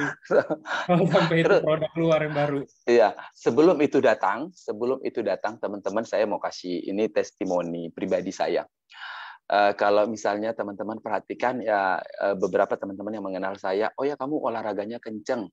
Sebenarnya bukan karena murni olahraganya, karena apa yang saya minum. Jadi memang benar salmon peptide, kemudian dia salmon DNA, dia akan menaikkan metabolisme. Ya, jadi aktivitas kita itu selnya akan naik metabolismenya. Jadi kita tidak gampang merasa capek. Ya, itu dia yang pertama. Nah, saat kita aktivitas endurance kita, ketahanan tubuh kita naik, waktu olahraga kita pun nggak akan malas-malasan. Ibaratnya cuman, kalau saya ini sering ya, di dekat rumah saya ini ada Indomaret yang berjarak hampir 150 meter. Saya itu sering jalan kaki, ya, apalagi kalau malam membeli sesuatu, saya suka jalan. Itu tidak akan membebani kita karena endurance kita naik, ketahanan tubuh kita naik, ya. Nah, ketahanan tubuh kita naik, jadi kita nggak ada. Biasanya kan kalau kita malas karena sesuatu, karena membuat kita lebih cepat lelah, ketahanan tubuh kita rendah, akhirnya kita jadi malas kan. Nah, itu yang pertama. Karena untuk saya pengalaman sendiri sebelum nanti produk slimming itu muncul keluar, dari saat ini teman-teman juga sudah boleh mencoba lebih teratur untuk konsumsi Subarashi Utsukushi. Kemudian dia, karena saat ini saya juga nggak bisa jaga makan, ya, saya jam 10 malam masih makan, ya. Tetapi apa yang terjadi karena metabolismenya itu tinggi sekali, metabolismenya itu tinggi naik, jadi artinya pembakaran kalori itu menjadi cukup optimal. Ya, itu sharing pribadi yang ingin saya sharing ke teman-teman. Nah, apalagi nanti ditambah dengan produk slimming ini juga saya yakin selama diproduksi masih di Jepang, insya Allah hasilnya baik, gitu, efikasinya baik. Jadi karena berdasarkan pengalaman tadi dari produk yang sebelumnya SOP dan Utsukushi, dan efikasi dan teknologi itu diterapkan dalam Sensei Suru, jadi saya percaya bahwa Sensei Suru ini juga bisa bekerja secara optimal, gitu. Oke. Gitu Mas Angga. Siap. Nah, ini udah sering juga pertanyaan, tapi nggak apa-apa. Kalau Sensei Suru untuk lingkar bawah mata hitam, mungkin boleh. Dokter Kiki bisa bantu ceritain ini, Dok. Mungkin pemakaiannya di kapan aja. Oke. Terus gimana caranya, dan mungkin setelah mandi atau sebelum mandi atau sebelum tidur atau gimana gitu loh, Dok. Oke. Nah, jadi satu untuk lingkar bawah mata hitam ya. Apakah Sensei Suru bisa digunakan? Satu, Sensei Suru kandungannya sangat-sangat soft dan dia delicate ya, dalam bentuk nanoteknologi. Salah satu tujuannya selain penyerapannya untuk yang optimal, juga dia memiliki paten fungsi untuk menghindarkan alergi. Jadi boleh dipakai di bawah kantung mata, sampai kantung mata boleh. Jadi pemakaiannya saat menggunakan misalnya di pagi hari, menggunakan Sensei Suru, boleh dioles sampai ke kantung bawah kantung mata, bahkan juga sampai ke kelopak mata atas, ya, aman-aman saja kok untuk digunakan. Nah, kecuali itu tadi dia kan kantung mata gelap ya, kecuali memang dia sudah kehilangan bantalan lemak seperti saya nih, ini kehilangan bantalan lemak, namanya fat loss ya. Jadi bantalan lemaknya itu sudah hilang karena memang berat badan menurun, kemudian dia juga pengaruh faktor usia, bantalan lemaknya itu menghilang. Nah, tetapi di sini memang bisa dibantu dengan Sensei Suru, tapi butuh waktu. Yang dibantu dengan Sensei Suru adalah dia akan memboosting untuk produksi kolagennya, ya. Nah, tetapi kalau memang secara indirect ya, secara tidak langsung dia akan memboosting produksi kolagen di tubuh untuk menggantikan dari kehilangan bantalan lemak itu. Tetapi kalau misalnya dia untuk warnanya, dia akan secara direct, ya, boleh digunakan langsung di bawah kantung mata. Penggunaannya sama seperti penggunaan Sensei Suru. Kemudian kalau misalnya menggunakannya pagi dan malam hari boleh. Jadi kalau saya menggunakan Sensei Suru itu pagi hari, ya. Kemudian juga nanti di malam hari, ya, 2 kali sehari itu boleh. Dan kemudian dioles di bawah kelopak mata. Nah, kemudian perhatikan satu lagi ya. Jadi kita tidak bisa berpatokan hanya 100% misalnya dari jumlah yang digunakan. Oh ya, si A cukup 1 pump, si B cukup 1 pump.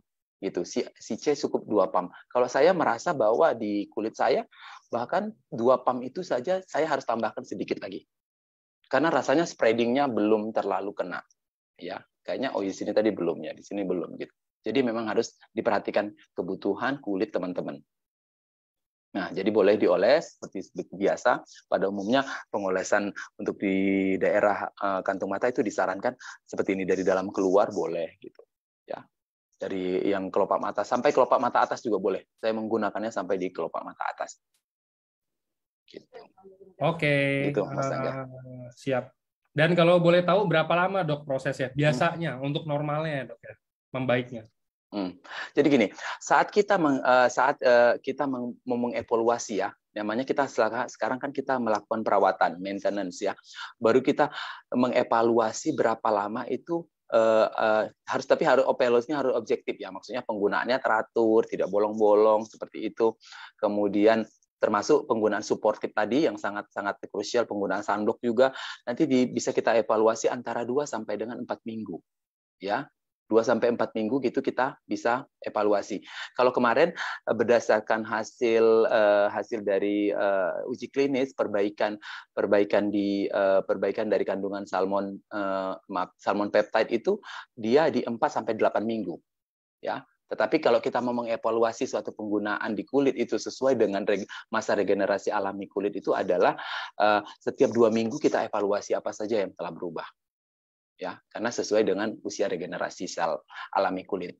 Nah, tetapi kalau dia untuk kerutan, untuk kemudian noda hitam dari uji klinis sesuai yang dikeluarkan oleh uji klinis oleh AFC itu antara 4 sampai dengan 8 minggu nanti kita evaluasi hasilnya. Ya, perbaikannya juga sudah cukup optimal di antara 4 sampai 8 minggu ya, di warna.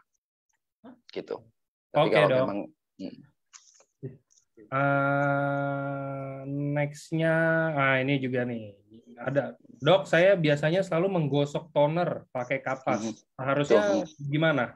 Juga membersihkan cleansing juga harus digosok pakai kapas. Seharusnya yang benar itu seperti apa? Terus scrub biasanya digunakan untuk mengangkat kulit kasar. Tadi dibilang dilarang pakai scrub. Penggantinya apa berarti, Dok? Untuk mengangkat kulit mati eksfoliasi yang tadi itu? Oke, jadi satu harus diperhatikan toner yang digunakan sifatnya apa ya. Kalau dia hydrating, cukup dengan ditepuk-tepuk saja ya. Kemudian kalau dia pun saat ini adalah tonernya itu adalah exfoliator toner. Nah, exfoliator toner itu sudah sifatnya bekerja untuk mengangkat sel kulit mati ya, melakukan eksfoliasi secara mikro. Nah, jadi sebaiknya jangan lagi digosok karena Anda bayangkan kalau pagi ini kita menggosok, kemudian malam ini kita menggosok kulit, kemudian besok kita gosok lagi, yang terangkat itu bukan hanya debu, sel kulit mati, tetapi juga ikut terangkat sel yang sehat. Ya, bisa dibayangkan kalau setiap saat kita angkat begitu, kapan selnya akan tumbuh. Gitu. Jadi kalau misalnya setelah digosok dan dilihat di cermin bahwa yang bahwa yang ada di cermin itu, yang ada di kapas itu, hitam warnanya, itu bukan semuanya sel kulit mati, tetapi ada juga sel kulit hidup yang sebaiknya yang belum saatnya terangkat gitu. Nah, kemudian apa yang digunakan apa yang dilakukan adalah saat double cleansing. Saat double cleansing oles saja ke seluruh wajah ya untuk merata, kemudian angkat dengan lukewarm water tadi. Angkat dengan lukewarm water tadi atau air hangat kuku tadi. Nah, kemudian cukup menggunakan tadi ditanyakan exfoliator scrubbing. Nah, sebenarnya kalau dia scrubbing tadi itu sekarang tidak dianjurkan lagi karena selain dia memang dia untuk mengangkat sel kulit mati secara fisikal, tetapi dia menyebabkan microtear. Ya, microtears itu adalah luka-luka kecil pada kulit ya. Nah, sebagai penggantinya apa? Boleh menggunakan tadi exfoliator agent atau bahan eksfoliator AHBHA solution misalnya, boleh digunakan antara 2 sampai 4 minggu sekali. Seperti itu. Mau lebih halus lagi, gunakan sensei suru. Ya. Gunakan sensei suru, regenerasi selnya akan berjalan dengan baik, kemudian kelembapannya terjaga, kemudian kekencangannya juga akan lebih baik karena dia mengandung kolagen dan elastin yang sudah terhidrolyze dengan baik, dan kemudian dia juga mengandung ceramide. Kalau permukaan sel kulitnya itu tetap kasar, itu sudah jadi tanda tanya. Artinya apa? Permukaan sel kulit Anda selama ini sudah melakukan eksfoliator, ya eksfoliator, kemudian malah menggunakan physical exfoliator scrubbing, tapi permukaan kulitnya tetap kasar. Artinya apa? Proses regenerasinya yang terganggu, ya. Nah, coba dibantu dengan kandungan salmon placenta dan salmon DNA yang terdapat di dalam sensei suru untuk membantu proses regenerasi sel kulit ini berjalan lebih baik, kemudian skin barrier-nya tidak terganggu. Seperti itu, Mas Angga. Oke. Kita lanjut ke pertanyaan berikutnya nih.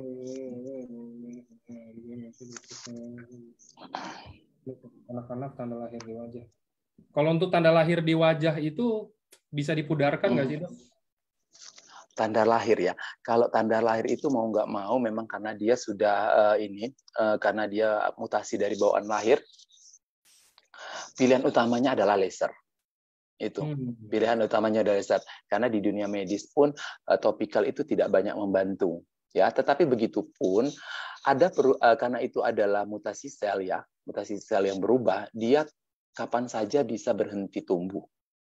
Ya, karena saya menemukan beberapa pasien yang artinya saya lihat pertumbuhannya memang berhenti sampai situ saja gitu, tidak menjadi lebih gelap. Ya, tetapi kalau misalnya karena pertimbangan lainnya kenapa tadi bisa kita gunakan sensei suru adalah karena pada daerah itu selnya sudah bermutasi, artinya proses regenerasi sel pada bagian itu juga sudah tidak seperti sel alami pada umumnya. Kemudian kelembapannya pada bagian itu juga pasti sudah tidak seperti kelembapan sel pada kulit pada umumnya. Nah, di sini boleh digunakan sensei suru. Gitu. Untuk membantu proses regenerasi pada bagian itu, kemudian untuk membantu perbaikan kelembapan pada bagian yang mengalami kelainan. Tapi kalau mau ditanya pilihannya untuk menghilangkannya, memang pilihan utamanya adalah laser. Seperti itu. Oke. Tetapi juga harus diingat bahwa laser adalah bukan dewa ya, bukan sekali laser itu hilang, tidak begitu, tidak. Laser itu juga butuh ekstra pengulangan, butuh ekstra budget juga jadinya. Nggak apa-apa, kalau laser kan biasanya nanti ada bekas, nah bekasnya baru pakai sensei suru, aman. Iya. Marketing sekali, Angga. Oke, next. Next-nya ini juga ada, Dok.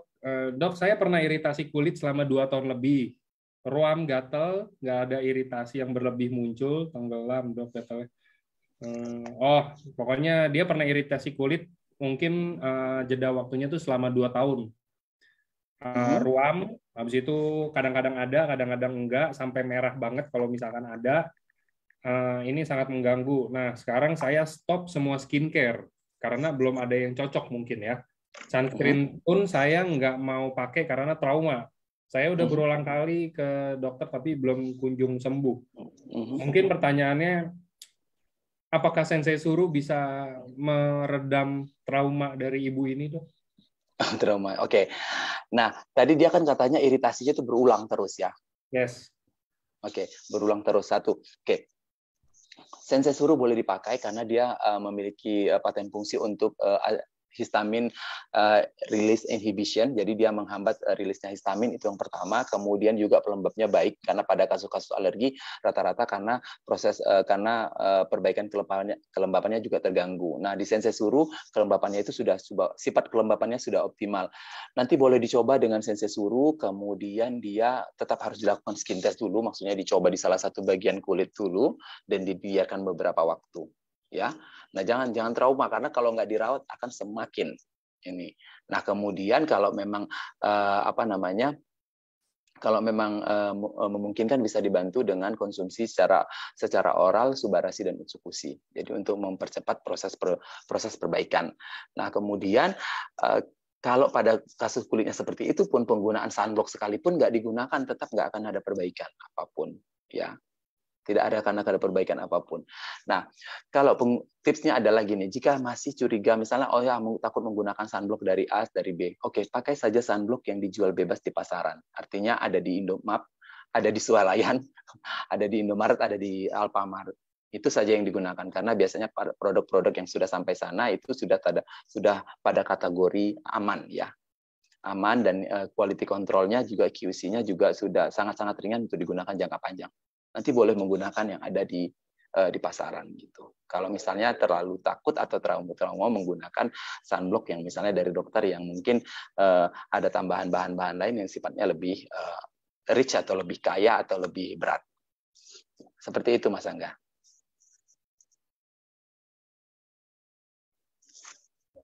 Oke, ini juga, Dok, kalau untuk milia, apakah bisa menghilangkannya secara permanen?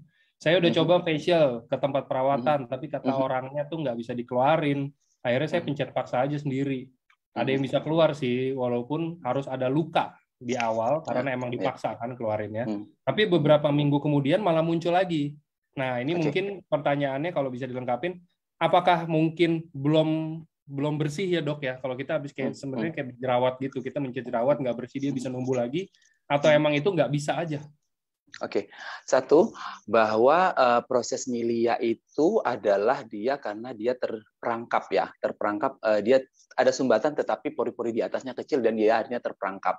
Nah, yang harus diperbaikin adalah dari awal ya, perbaikin satu kelembapannya ya, karena kalau misalnya kelembapan nggak diperbaiki, produksi minyaknya juga akan bisa menurun atau bahkan bisa berlebih. Tetapi pada milia dia berlebih. Nah, jadi satu, perbaiki kelembapan kulitnya, kemudian perbaiki regenerasi kulitnya. Regenerasi kulit itu mulai dari eksfoliasinya juga harus diperbaiki seperti itu, karena dia akan tetap berulang terus kalau nggak diapa. Milia kalau memang sudah sangat mengganggu sekali, memang dia harus diangkat atau dibuka satu-satu dengan laser atau dengan kauter. ya. Jadi bekasnya bisa lebih baik. Nah, tetapi memang dia akan terus berulang kalau kelembapannya tidak diperhatikan. Ya, tidak diperhatikan artinya kelembapannya mungkin terganggu, skin barrier-nya terganggu, regenerasi sel kulitnya juga, eksfoliasinya juga tidak berjalan dengan baik, itu juga dia akan menyebabkan sering munculnya milia. Oh ya, satu lagi yang ingin saya garis bawahi juga pada kasus milia. Nah, khusus untuk eye cream itu rata-rata efek sampingnya adalah milia. Ya, di rata-rata di bawah mata akan muncul milia. Saya sering menggunakan beberapa produk untuk eye cream karena dia sifatnya eye cream itu sifatnya dia clog ya, dan dia sangat moist sekali, sangat lembab, dan sifatnya dia menutup. Nah, kemudian saya sudah mencoba beberapa produk untuk eye cream dan dia malah muncul milia di bawah mata. Tetapi dengan menggunakan Sensesuru sampai saat ini saya tidak pernah muncul milia di bawah mata lagi. Tetapi itu yang saya mau sampaikan, bahwa teman-teman dalam pemilihan produk skincare juga harus diperhatikan. Nah, kalau dalam hal ini Sensesuru itu sangat-sangat aman digunakan di bawah mata, dia tidak menyebabkan milia. Nanti mungkin untuk banner selanjutnya Mas Angga nanti bisa ditambahkan keterangan bahwa sangat aman digunakan untuk di bawah mata dan tidak menimbulkan milia. Karena efek samping dari eye cream itu rata-rata, bahkan sampai yang merek terbaik sekalipun, dia rata-rata menggunakan bisa menyebabkan milia gitu. Nah, jadi tadi untuk kasus milianya sendiri, jika sudah sangat mengganggu, pilihannya mau tidak mau memang harus diangkat dengan laser atau kauter, tetapi akar permasalahannya adalah harus dirunut ke belakang agar tidak menjadi berulang, ya. Regenerasi selnya, eksfoliasinya harus benar, kemudian kelembapannya juga harus terjaga sehingga produksi minyaknya tidak berlebih. Gitu. Seperti itu Mas Angga. Siap. Dokter, saya punya anak umur 11 tahun, dulu muncul kering-kering. Sekarang belum berkurang. Kalau untuk anak-anak boleh ya dok ya? Maksudnya untuk Sensesuru, kayak misalkan ini ada kasus kulit kering bulat-bulat di siku kaki dan tangan, lama-lama jadi bercak putih. Katanya kena leukoderma. Leukoderma. Nanti yang di situ berfungsi adalah yang berfungsi Sensesuru itu memperbaiki kelembapannya. Tetap prinsipnya lakukan dulu skin test, ya. Skin test, oles dulu di satu bagian kecil, tunggu beberapa saat, bisa 12 jam ditunggu. Nanti setelah tidak ada reaksi yang misalnya ada kemerahan atau iritasi, atau boleh dioles, ya. Boleh dipakai, tetapi harus dilakukan dulu skin test. Seperti itu, Mas Angga. Oke, next one.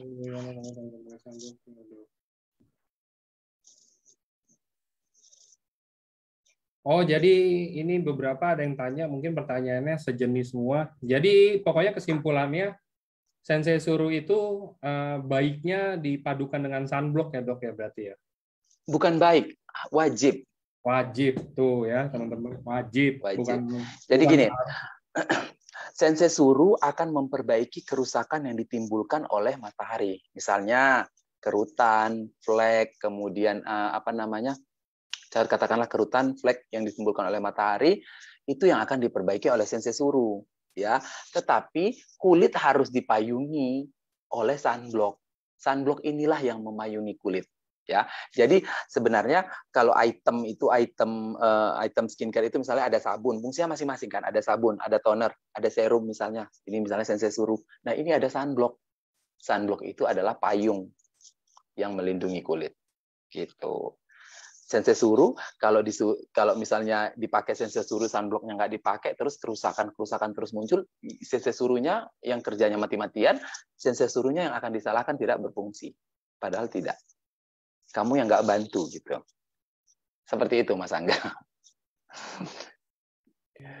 Oke. Jadi harus dipayungi. Yes. Next-nya mungkin ini saya udah mulai kompel pertanyaan-pertanyaan yang sama ya. Jadi, mungkin gini aja nih dok, mungkin kan teman-teman di sini ada yang mau tahu juga gimana cara pengaplikasian Sensesuru yang benar. Nah, mungkin kalau dari dokter Kiki Bisa nggak dok, tolong diceritain yang kayak biasa dok, maksudnya kayak waduh, kita nih misalkan kayak dari bangun tidur kita harus pakai apa sampai kita pulang kerja lagi sampai rumah tuh kita pakai apa gitu loh dok. Oke, ya. Yang yang pasti bersihkan wajah di pagi hari cukup dengan satu tahap saja dengan pembersih wajah berbahan air, pencuci wajah, kemudian bilasan terakhir nanti dengan air hangat kuku atau lukewarm water. Kemudian kalau punya wajah dikeringkan, dilap. Kemudian kalau punya toner di rumah boleh menggunakan toner yang sifatnya mungkin hydrating toner atau toner yang menghidrasi. Kemudian setelah meresap, kalau punya esen hanamai di rumah boleh digunakan hanamai. Kemudian setelah meresap 5 menit kurang lebih boleh menggunakan, lalu dilanjut dengan penggunaan serum sensesuru. Nah, kemudian setelah sensesuru meresap baru menggunakan sunblock ya. Nah, pengaplikasiannya yang penting semua wajah tercover ya. Jadi misalnya makanya seperti yang saya sebutkan tadi ada yang 1 pump atau 2 pump, tapi yang pasti semua wajah harus tercover ya. Nanti boleh teman-teman dibagi di beberapa radian wajah. Kemudian nanti setelah meresap harus menggunakan sunblock. Nah, kemudian di malam hari nanti setelah mencuci wajah 2 tahap sebaiknya yang bahan dasar air dan berbahan dasar minyak, kemudian diberi angkat dengan lukewarm water, kemudian menggunakan toner, menggunakan hanamai lagi essence boleh, kemudian setelah itu menggunakan serum sensesuru. Seperti itu Mas Angga. Tapi jumlah kebutuhannya di wajah harap diperhatikan ya. Ya harus tercover seluruh wajah, kalau bisa leher karena tanda-tanda penuaan juga ada di leher ya. Nah, kemudian sampai ke bawah mata. Oke,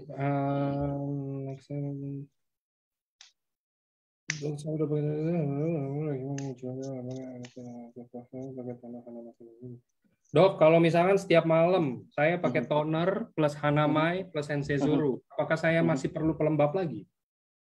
Lihat, sebenarnya secara kandungan di dalam sensesuru itu sudah optimal ya. Udah 3 kategori itu sudah 3 kategori pelembab yang harus menarik kelembapan, kemudian mengisi kelembapan di celah-celah kulit dan kemudian menguncinya, itu semua sudah dimiliki oleh si sensesuru. Tapi kembali lagi, karena ada kemarin tuh yang melaporkan bahwa setelah menggunakan sensesuru dia merasa kelembapannya masih kurang. Nah, boleh ditambahkan. Tetapi kalau ditanya apakah cukup sampai sensesuru sudah optimal, ya sudah cukup. Gitu. Kecuali pada kondisi-kondisi kulit dengan tingkat kekeringan yang agak ekstrim, baru boleh menambahkan, artinya boleh ditambahkan moisturizer lain. Tetapi pada kondisi kulit yang normal saja, sampai penggunaan sensesuru it's okay, sudah cukup optimal. Ya, seperti itu Mas Angga. Oke, sip.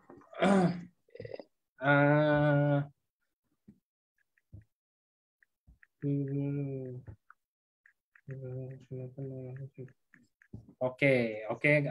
Ini mungkin udah sampai di penghujung acara. Mungkin sebelum acaranya saya tutup, saya mau tanya aja, Dok, mungkin ada nggak sih, Dok, bisa di-sharing? Ini terlepas dari produk dulu sih, sebenarnya terserah dokter juga sih, kalau dokter mau menyangkut pautkan sensesuru nggak masalah. Cuman ada nggak sih tips? Mungkin di terakhir ini saya mau tips buat teman-teman yang mungkin biar nggak hyperpigmentasi, yang nggak muncul flek, biar nggak muncul flek gitu ya dok ya, karena flek itu bisa muncul kapan aja kan. Dan buat teman-teman juga yang mungkin udah punya flek tapi mau dicoba dihilangkan atau dipudarin gitu loh, mungkin ada nggak kalau tips dari pribadinya dokter Kiki nih, kita mau tanya kira-kira gimana? Oke, baik yang belum maupun yang sudah ada flek, satu yang wajib adalah sunblock ya. Ini tip dari saya, sunblock itu wajib. Sunblock itu wajib sekali. Kemudian pengulangan pengolesannya atau reapply-nya juga wajib. Itu yang nomor 1 ya. Kemudian nanti bisa ditambahkan dengan perlindungan lain, misalnya pakai topi, pakai payung, seperti itu. Nah, kemudian proses regenerasi sel itu juga harus diperhatikan dengan baik ya, berjalan dengan baik ya, jangan sampai terjadi overeksfoliasi. Jadi artinya gunakan produk yang memang teman-teman tuh sudah diberitahu bahwa misalnya ini aman untuk digunakan jangka panjang, kemudian dia sudah bernotifikasi BPOM, itu tips gampangnya seperti itu. Nah, karena kalau dia tidak bernotifikasi BPOM, dia bisa saja racikan. Nah, kalau dia racikan, teman-teman juga harus pastikan berapa lama digunakan. Gitu. Nah, tetapi kalau memang untuk gampangnya, ya contohnya sensesuru. Sensesuru harus sudah bernotifikasi BPOM, artinya aman untuk dan kandungannya aman untuk digunakan jangka panjang. Nah, ini juga harus dipakai walaupun teman-teman belum muncul flek di wajahnya. Ini juga kita gunakan untuk mencegah flek itu lebih cepat datang dan untuk untuk merawat kulit bahwa dari proses-proses penuaan salah satunya efek buruk sinar matahari. Ya, jadi tipsnya adalah mulailah menggunakan skincare ya. Paling tidak kalau memang belum bisa, paling tidak penggunaan sunblock dan pengulangan kembali sunblock itu harus optimal. Kemudian perawatan sejak dini, salah satunya dengan penggunaan sensesuru yang aman dan gampang untuk digunakan, itu juga boleh mulai dipakai ya, mulai dijadikan kebiasaan. Jangan tunggu sampai flek itu muncul, baru dilakukan perawatan. Nah, kemudian jika memang melakukan perawatan di klinik misalnya atau dengan dokter, pastikan mengikuti prosedur baik sebelum dan sesudah pasca treatment-nya dilakukan. Ya. Mungkin kalau dari saya tipsnya seperti itu, Mas Angga. Oke, mungkin itu aja. Thank you, Dokter Kiki, untuk waktunya. Sama-sama, Mas Angga. Iya, thank you buat teman-teman juga yang sudah hadir semuanya. Dan pertanyaan-pertanyaan yang untuk meramaikan acara hari ini. Jadi ditunggu next-nya, kita pasti bakal ada seminar lagi. Entah itu kita mau bahas produk yang mana. Dan sepertinya sih minggu depan kita bakal rotasi lagi ya. Jadi ntar mungkin sensesuru minggu 3 lagi atau apa gitu. Ya. Siap kalau gitu. Thank you Dokter Kiki. Sama-sama Mas Angga. Thank you. Dan seminarnya yang keren. Dan thank you buat teman-teman untuk waktunya. Selamat sore semuanya. Happy weekend. Thank you. Happy weekend.